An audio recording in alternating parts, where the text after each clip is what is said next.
The Tom Woods Show, episode 1197. Prepare to set fire to the index card of allowable opinion. Your daily dose of liberty education starts here. The Tom Woods Show. Folks, when you're on social media defending the libertarian position on health care, you get called all kinds of fun names. Well, I've got just the antidote, my free ebook, Your Friends Are Wrong About Health Care. Check it out at yourfriendsarewrong.com. Hi, everybody. Tom Woods here. Here's the episode that I am ordering you to listen to. They're all pretty darn good, if you ask me, but you got to listen to this one. This is the opening talk I delivered at Mises University this year. Now, if you're a new listener, you may not know about the Mises Institute, named after economist Ludwig von Mises. The most important place in the world to me, basically, is the Mises Institute. And there's been a little bit of, there's some inside baseball in this talk, let's just say. But the main theme of the talk is ingratitude, and I'm arguing that socialists are guilty of this when they fail to appreciate the absolutely mind-boggling progress that's been made for mankind and for the poor in particular by capitalism. That's just downright ingratitude. But then I also talk about some libertarians who are grotesquely ungrateful toward benefactors and great contributors to this movement. And kind of the implication of what I'm saying, and I'm going to censor myself here with, I'll say a word that you can hear in front of your kids, I guess, but not a word that you'd want to shield their ears for, I guess. I'll just say this. It's more important not to be a crappy person, even than it is to be a libertarian. Just don't be a total piece of crap, is what I'm trying to say. And it's going to fall on deaf ears for its intended audience. But you good folks who are already good and decent will understand what I'm trying to convey here. So I'm just going to leave it at that, and I'm going to run over to the Mises Institute now, but I'm going to play this for you, and I really hope you enjoy it. I think it's stuff that needs to be said. And so off we go, and have some fun listening. And now it is my pleasure to, and great honor, to introduce my good friend and one of the genuine stars of the Austro-Libertarian movement, Tom Woods. Tom is a senior fellow of the Mises Institute. He first attended Mises University in 1993 when he was an undergraduate at Harvard, where he earned his BA in history. He received his master's degree and his PhD from Columbia University, and all the while he was in graduate school, he was a Mises fellow. He is the author of a dozen books, including New York Times bestsellers, The Politically Incorrect Guide to American History, and Meltdown, a great book and one of the first on the financial crisis, which features a foreword by Ron Paul.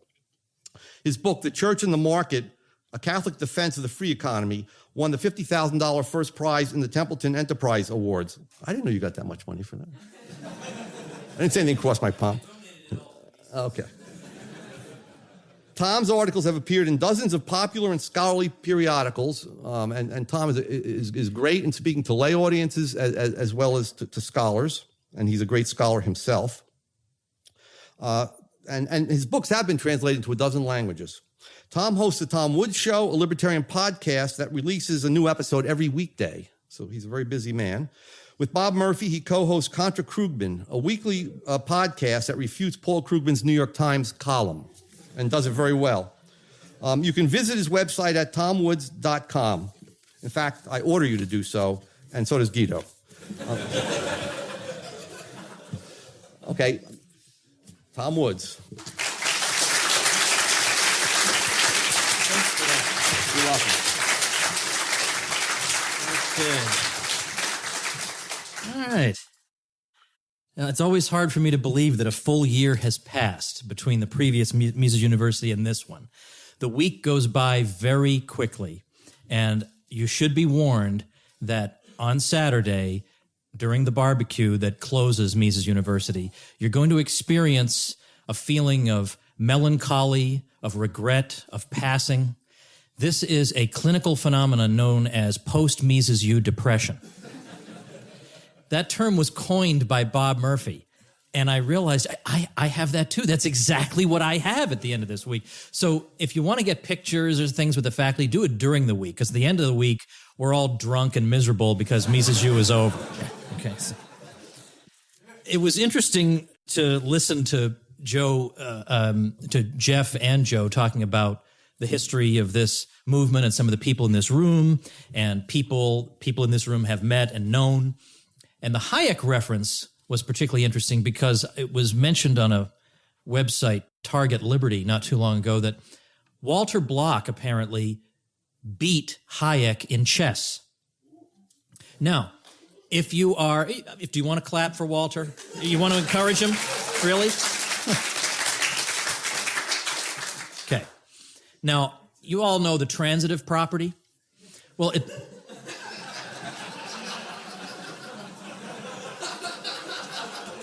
as you know, I have kicked Walter Block all over the chessboard. Therefore, I have more or less defeated Hayek.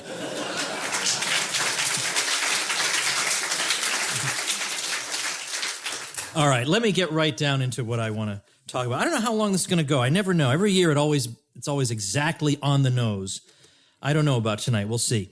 Tonight I thought it might be appropriate on this joyous occasion as we open Mises University, which really is my favorite week of the year on land. If you don't know that reference, you are disowned. Where you will get that reference is on board the Contra Cruise at contracruise.com, correct. No, but I thought, given that this is, I'm not joking, this is honestly my favorite week of the year. I absolutely love everything about the Mises Institute, this program, all the faculty members. I don't know all you guys yet, so I can't say, but you look good so far. Anyway, I thought because it's such a joyous occasion, I thought tonight I would talk to you about some truly terrible, awful people. And the people I want to talk to you about are ingrates. I personally consider ingratitude to be one of the worst character traits you can have. You've had a favor received, and not only do you not return the favor, you don't even recognize that a favor has been done to you. Even worse, you insult your benefactor. Now, that is a no-no. So I want to talk about, and by the way, I was going to spend a little time going through what Thomas Aquinas says about gratitude and ingratitude in the Summa Theologiae, and he has a whole section on he feels exactly the way I do, by the way, that ingratitude deserves its own section. It's so bad.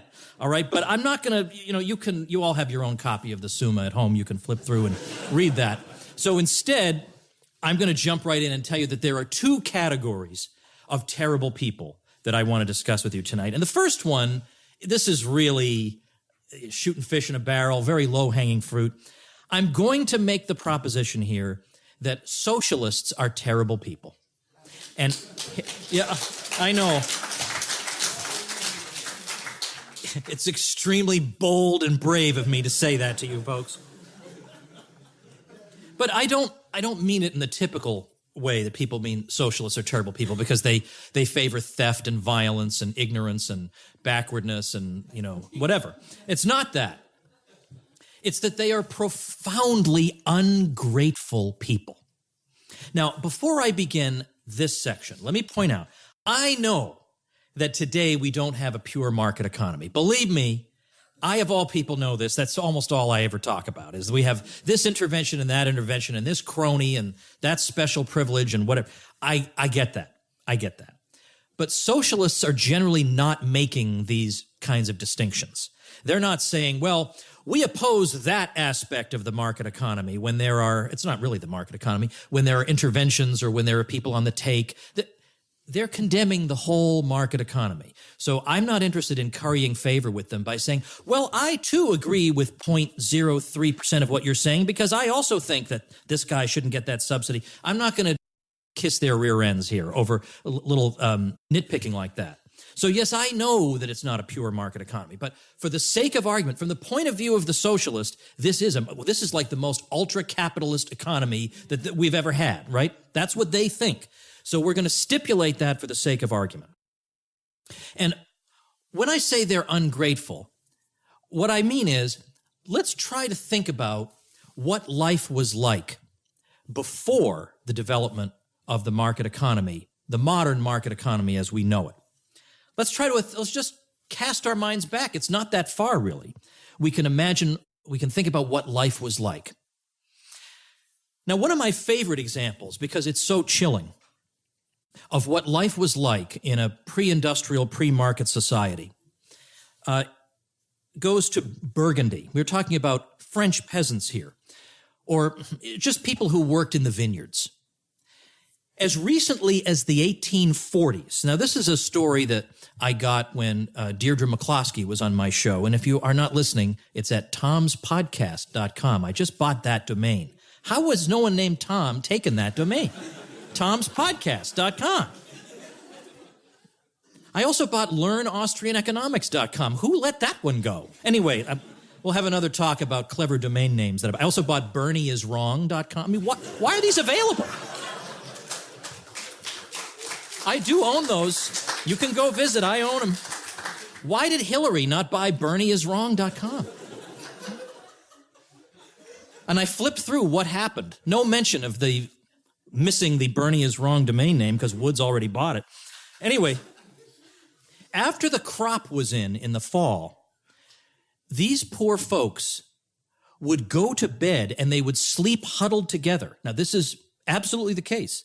In order to stay warm, and they would actually hibernate for months in that state. That's how poor they were. They couldn't afford the heat, and they couldn't afford the food they would need to consume if they got up and expended energy.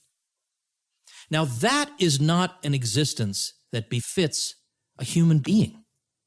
And that was normal. That was normal. Now, today, that is so preposterous. We can't even imagine that. And yet, how many generations ago is that? Not very many. Or think about child labor. Child labor has been ubiquitous throughout history. Some of you may have heard me talk about child labor before. I won't dwell on it. But people say that child labor is a fruit of capitalism. Capitalism yielded you child labor. Because before you had capitalism, the kids were just skipping through meadows all day, whistling a tune. And then capitalism came along and they had to go work in a coal mine and get their limbs blown off. That's not so. I mean, children have worked since the beginning of time. And the reason they've worked is not that they have terrible parents. And this is a profound lack of curiosity when you hear modern Westerners talk about child labor. They know they're against it, right? And they're going to make sure we know that they're against something everybody hates. Super brave. They're going to tell us how against it they are, but they never bother to stop and wonder, what is the root cause? Even if you don't, these are the same people who say we need to consider the root causes of crime. And they say, just because I'm looking into the root causes of crime doesn't mean I'm excusing crime. Well, likewise, doesn't mean that you're embracing child labor to at least try to investigate why it is so ubiquitous. Why does it exist? I mean, aren't you at least curious why it exists? And the answer is because without it, families in poor countries starve to death. That's why.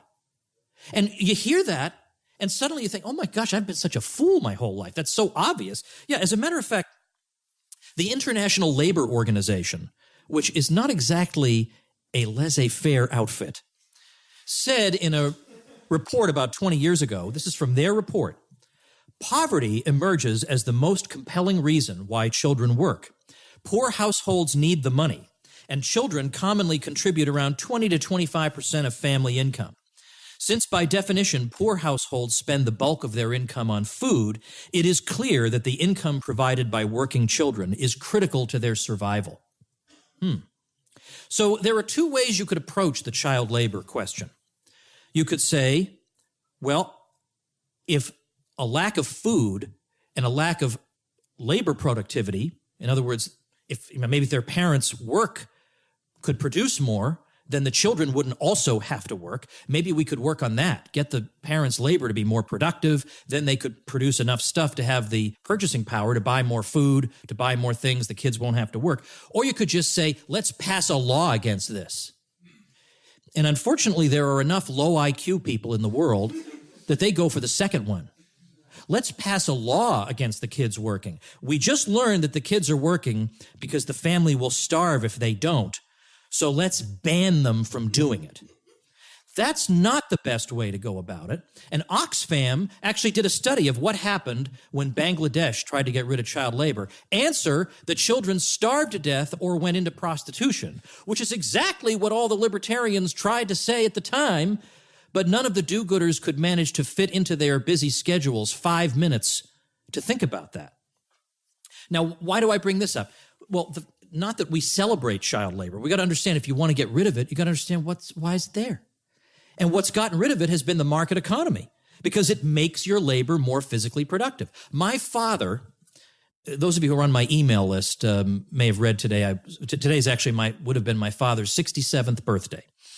And he was a forklift operator in a food warehouse for 15 years. And that was not fun work. It's humid and hot. It's just extremely unpleasant. But because he had a forklift, he was able to be, 100 times more productive than he could have been with his bare hands. Imagine the weight of these pallets that he's driving around. There's no way he could do that with his bare hands. And certainly, how's he going to stack them that high without a forklift? Can't even be done. That allows him to command greater purchasing power in his wage and basically meant that I didn't have to work. I could sit around like a bum reading books all day, which is what I did. So that's what got rid of it. It's not, they passed laws against it after it was 90% gotten rid of already. But if you just pass the law and you don't create the fertile ground whereby people can become more physically productive in their labor and thereby liberate their children from work, all you're doing is guaranteeing starvation.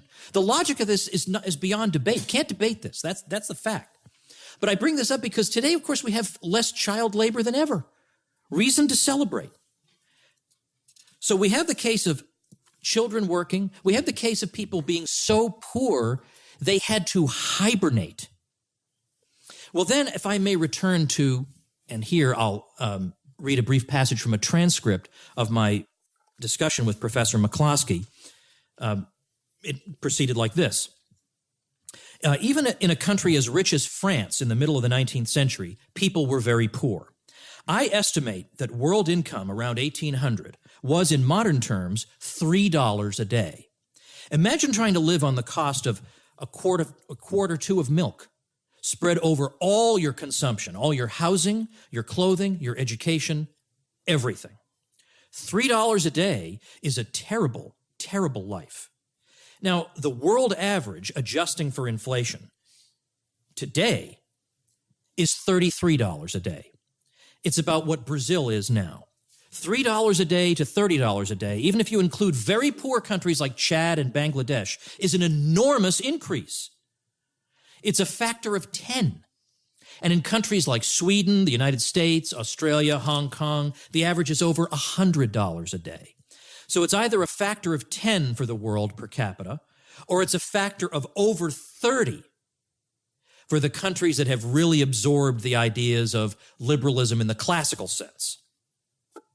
Here's the most important point. The average poor person in the world is better off by a factor of 10 than that person was in 1800. And in the countries that have allowed capitalism to flourish, like Sweden, and she says, which is a highly capitalist country for all we've heard of its socialism, again, it's a factor of 30. The equality of real comfort, having a roof over your head, having a serious education, having smallpox vaccination or the elimination of smallpox, having enough food to eat. These comforts, which were denied 90% of the people in 1800, are now enjoyed by ordinary folk. Even the poorest in a rich society are vastly better off in material terms than they once were. So this engine has been so much more productive in improving the condition of the poor than any of the schemes of equalization of incomes. Now, you would think we would pause to appreciate this. This is astonishing. And yet, not only do we not appreciate it, it's not, present company accepted, we love it, but no one else knows about it. I don't mean that they're unhappy. They don't know. It's not reported. In classrooms, nobody learns this. In the newspapers, nobody learns this. And how do I know that nobody learns this? Is this just a dramatic remark that I'm making? Actually, they did a study of it not too long ago. The late Hans Rosling's web project, Gapminder, did a survey of people in 14 different countries. They asked 12,000 people spread over 14 countries the following multiple choice question. Do you believe that the proportion of the world's population living in extreme poverty over the past 20 years has A, doubled, B, stayed roughly the same, or C, been cut in half? Well, the answer as you know, is that it's been cut in half. 95% of Americans got that question wrong. They don't even know. I mean, imagine being that ignorant about what must be one of the most momentous achievements in all of world economic history. It's happening all around you. You don't even know it. That's amazing. And that's because somebody somewhere with the responsibility to convey this information to us is ungrateful, is demanding more, is impatient, is always critical of capitalism and can't give it credit for anything. In the early 1800s, 45% of all children died before age 5. That's now 4%. In 1800, people living in what economists call extreme poverty, you're talking 90%. It's under 10% today. Oh, they'll say, if they do acknowledge this because you force them to, they'll say, oh, that's because of redistribution. Governments are responsible for that. All right, here's why that's wrong. Where did the increased social spending, where did the increase in the welfare state take place? That took place in the rich countries where they had already gotten rid of extreme poverty. The poverty reduction took place in the poor countries that can't afford a welfare state. That's the answer. The poverty reduction happened in the places where there wasn't an increase in the welfare state. Extreme poverty was gone from the Western world long before there was a welfare state. Other statistics, since 1960, literacy is up 43.6%, caloric intake up by 688, over 21 years of life expectancy, and 3 inches in height. Now, you realize that's just an average. It doesn't apply to every individual. I happened to be scrolling through just the other day, humanprogress.org, and I assembled the following headlines almost at random. Here's some headlines. 75% of sub-Saharan Africa now has access to clean drinking water. French family becomes first to move into fully 3D printed home. Infant mortality in Asia has fallen by 74% since 1969. App lets you be a blind person's eyes from anywhere in the world. Since 1970, the global rate of child mortality fell from 13 to 3.1%. No, we are not running out of forests. This device can turn desert air into drinkable water. Technology helps those with dementia live independently. Every village in India now has electricity. These are headlines I just took at random. So, my point. We have the slightest inkling of what life used to be like. It's almost inconceivable for most of us. You think about how little clothing you had. You probably didn't have shoes. Good luck if you need dental work.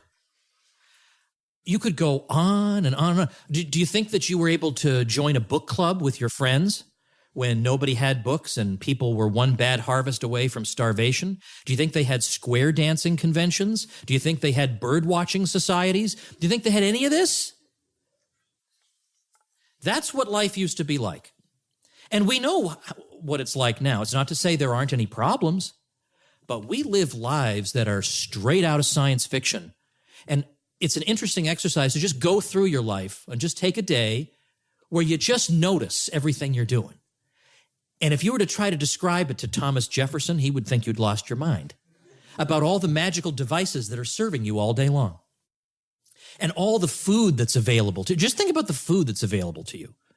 You think about some monarch in European history would have all these different dishes prepared and then decide which one looked good and eat that one. Okay, you can go to a supermarket with far, far more choices than that and pick out anything you want and go eat it. I mean, we could go on and on about the differences.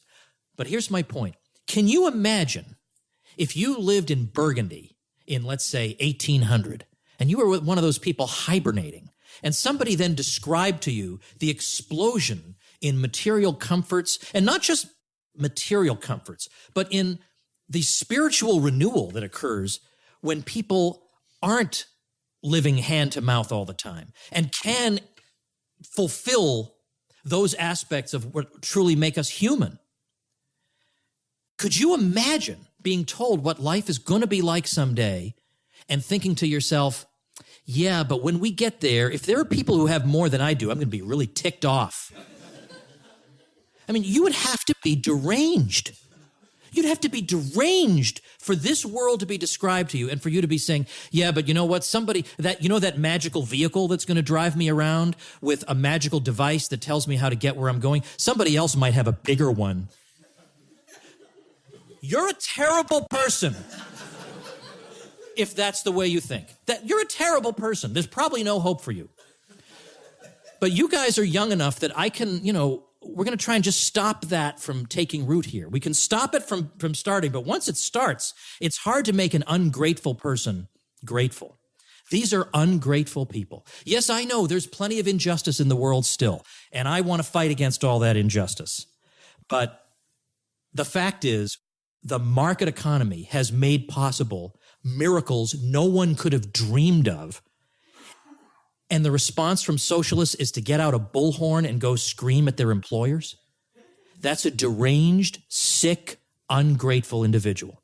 So we're not like that because we pause to stop and appreciate and be thankful for the things we have. All right. Now that's the easy part. The easy part is going after the socialists. Now I'm going after the libertarians. Ooh. All right. I'm sorry. No, I don't want to talk about that. Those people don't like me very much.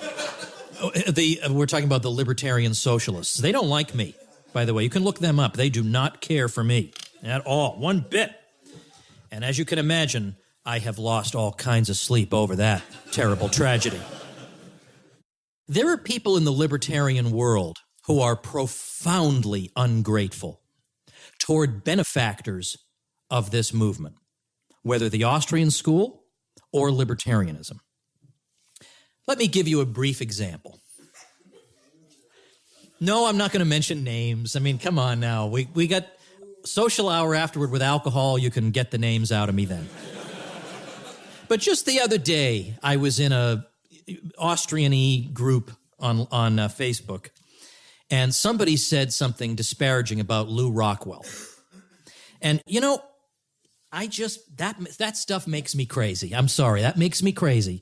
You attack one of my friends, I just get crazy. You attack me, and I think, all right, well, I'll make an email out of that and smash them. But when it's my friends, I can't even control myself. So here's what I came up with for that person. He said, yeah, Lou Rockwell, he's just garbage. And so I said, you ready? I said, yeah, except for that whole making the works of Mises, Hayek, Kerzner, Rothbard, Hazlitt, Flynn, Garrett, Fetter, Machlup, Bombaverk, and Menger available to the world. And except making the entire print run of major academic and popular libertarian periodicals available to the world, plus the greatest collection of libertarian video courses, including entire and exclusive courses with Robert Higgs, Paul Cantor, who studied with Mises, and Ralph Raico, plus thousands of hours of audio lectures on all manner of economic, historical, and philosophical topics, plus training 2 generations of Austrian economists through his top-notch Mises U training program. Plus, you guys remember a guy named Will Grigg? Anybody in this room? Okay, Will Grigg, who died not long ago. Will Grigg was the most hardcore anti-police abuse, police brutality, all that stuff guy there is. Period, bar none. He was the best. And as with so many people who are the best, the official libertarian world pretended he didn't exist. The same way the official libertarian world pretends Scott Horton doesn't exist, and he's the best foreign policy guy we have. Well, who was the one person who consistently gave Will Grigg a platform? Was Lou Rockwell. Fashionable libertarians didn't have time for Will Grigg. Lou Rockwell was hardcore anti-war on 9/12/01.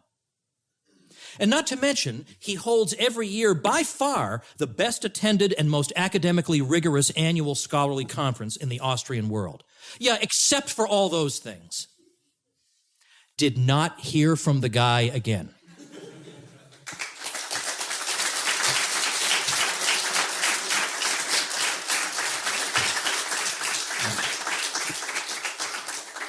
Now, I gave a whole talk at an earlier Mises U about what I call the anti-Rothbard cult. So I won't revisit that whole thing because you can look that up. But it is kind of like a cult because, when you're in a cult, there's certain things you can and cannot do. So you can't talk about Rothbard. You certainly can't talk about him favorably. Every once in a while, you can trot him out as some kind of mysterious villain. We can't actually tell you about how he got to be well known in the first place or why anyone cares about him, but we can trot him out a little bit to be a villain, and then we'll put him away and say, but instead we have Milton Friedman. Okay. Milton Friedman was a fine man, very smart, very accomplished, a good debater, very well spoken. I am not trying to take that away from him. But there's something screwy about the whole, we're going to take the radical Rothbard and make him persona non grata. And we'll bring out people who are pretty good. But, it's like we're having a big conference on how to find and capture the Riddler, but we're not going to invite Batman.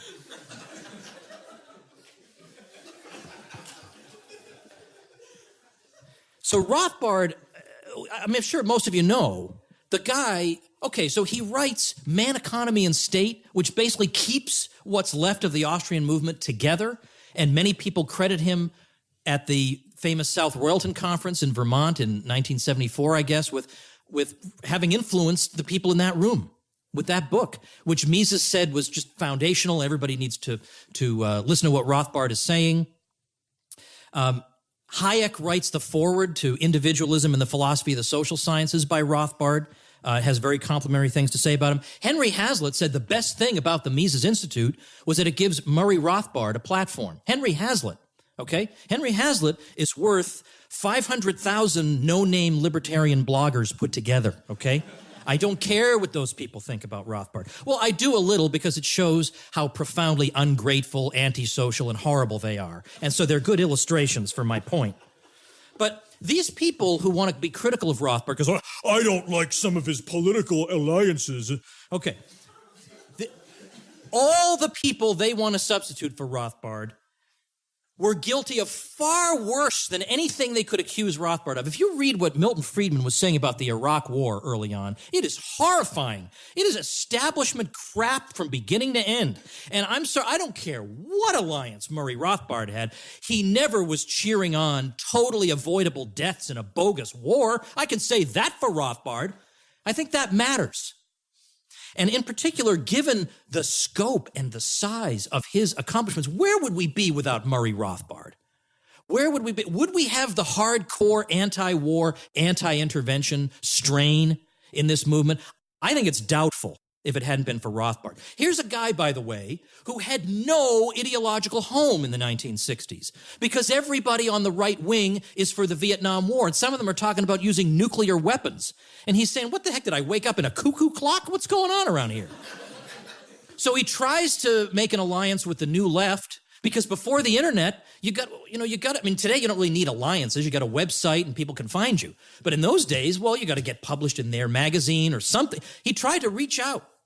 And he had the honesty, unlike 99% of mankind, to admit later on, I look back and I think that was just a waste of energy. It just didn't do what I wanted it to do. Very rare to hear somebody have the guts to say, you know what, I was wrong about something. I'd like to know when one of his profoundly ungrateful critics has ever said, I was profoundly wrong about something, unless they got caught saying a naughty word they weren't supposed to say. Then they'll make sure we all know I should never have said that word. I know. I'm talking about something real that would really be embarrassing to apologize for. Never hear that from these people, because the same sort of people who are ungrateful never apologize either, because they're terrible people.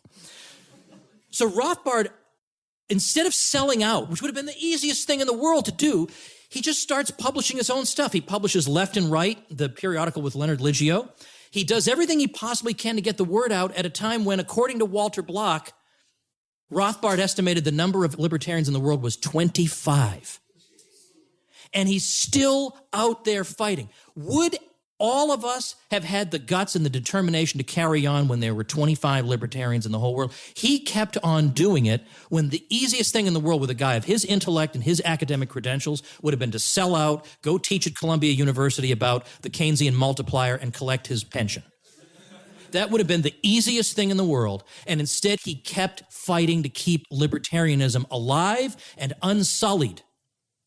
And if you're going to sit and nitpick some political alliance he made years later, you are a profoundly ungrateful person.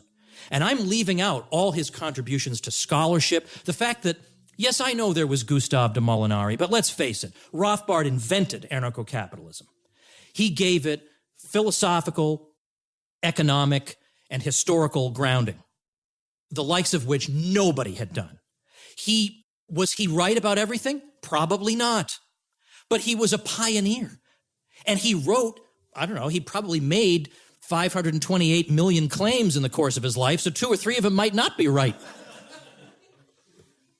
But this man helped to make us who we are today. And what's even worse is he helped to make some of his critics who they are today.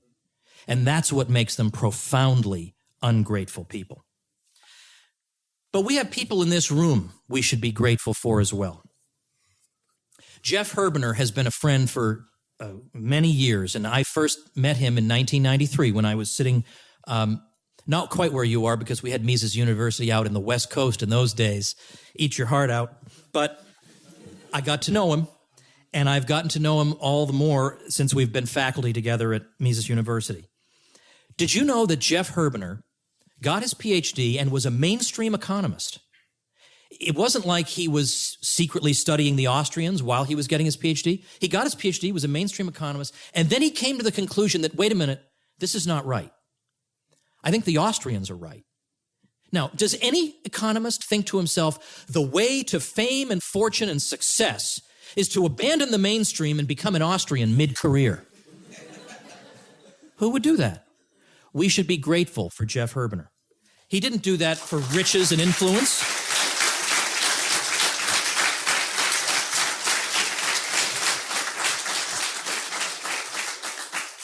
Okay, now Walter Block has said some controversial things about American politics. But you know what? Those are the least controversial things Walter has said in his career. Yep, it's true. Some people don't agree with Walter's strategic judgment on politics. But you know what? This guy has peer-reviewed articles coming out the wazoo. He's got over 500 of them. He's got books on all different topics. He's always reaching out for new topics to explore, new horizons in libertarianism and Austrian economics. He's the guy who you can go and ask, what if Martians came to Earth and would they have rights and what if they spoke a different language or whatever? He'd say, all right, here are my 10 articles I've already written on that. His policy is he will debate anyone, anywhere, anytime. Is he right all the time? No, he's not. But he is a great man, an extraordinarily hard worker who at his age does not still need to be working. But he's still doing it for us and for the movement. You don't get money for writing scholarly articles. He's doing it to advance knowledge. If you're going to nitpick Walter, yes, we can be critical of Walter. I mean, he has terrible taste in a lot of things. But if you're going to nitpick him without acknowledging his contributions, you're a terrible person. You're terrible.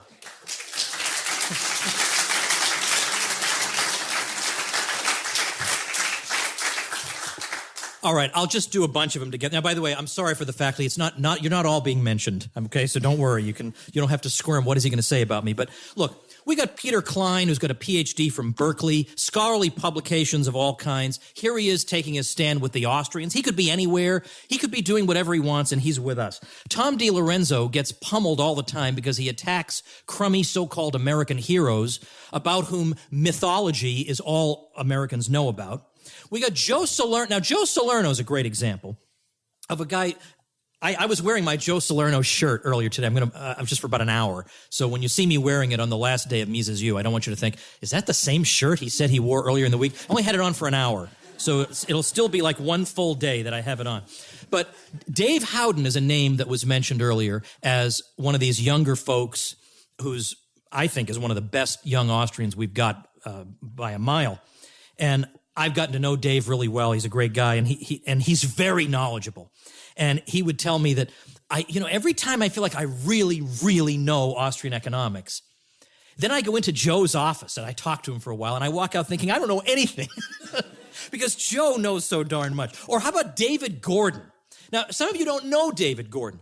Then you are in for an absolute treat unless he tells you jokes, in which case the official Mises Institute policy is non-disclosure of any of David's jokes outside these walls. But David pretty much knows. In fact, you know what? I don't even need to tell you about David because I'm going to quote what Rothbard said about David.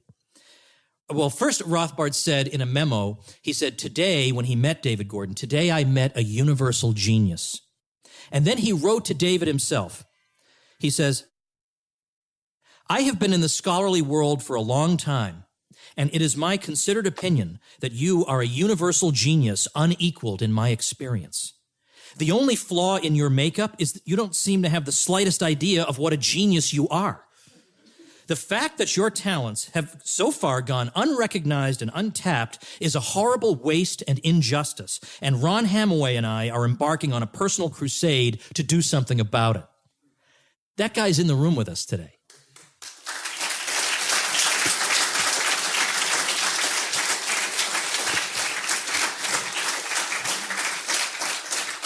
And then, of course, joining us tomorrow, Judge Napolitano works insane hours, and he's taking a week out of his schedule. Do you have any idea, by the way, how much he gets for a speech? Could you imagine a week, what that would cost? But he's doing it as a gift to the Mises Institute and to all of you. So there are people out there, in other words, who are ungrateful. Now, they try to dress it up in moral righteousness, the socialists and the libertarians alike. But the real source is a deficiency of character. Now, all of you good folks in this room have something specific and immediate to be grateful for, namely this program, this faculty, and the donors who made it possible. So, show that gratitude by attending every session, concentrating on the material, and learning everything you can. They know, we know, and you know that the future of the Austrian school is in this very room. Outwork, outstudy, and outhustle everyone else and make us oldsters proud. Thank you very much.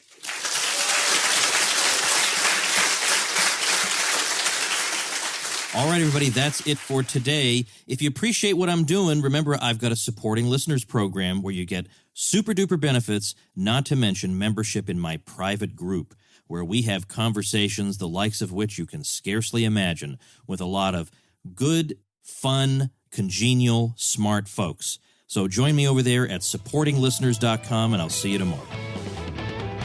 Become a smarter libertarian in just 30 minutes a day. Visit tomwoods.com to subscribe to the show for free, and we'll see you next time.